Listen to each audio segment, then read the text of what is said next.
In this video, I'll show you how to upload clips or videos to Twitch step by step. Let's get started. Step 1. Go to the Twitch video producer. Open your browser and go to twitch.tv. I'll log into your Twitch account. Click your profile icon in the top right corner.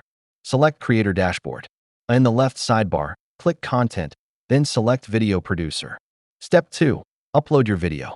In Video Producer, click the Upload button in the top right. Choose the video file you want to upload. MP4 format works best.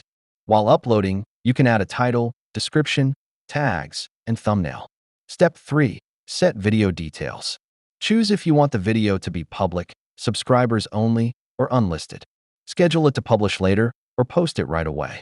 You can also choose a category like just chatting or a specific game. Step 4. Manage and share. After uploading, your video will appear in the video producer list. From there, you can edit, delete, or share the link to your audience.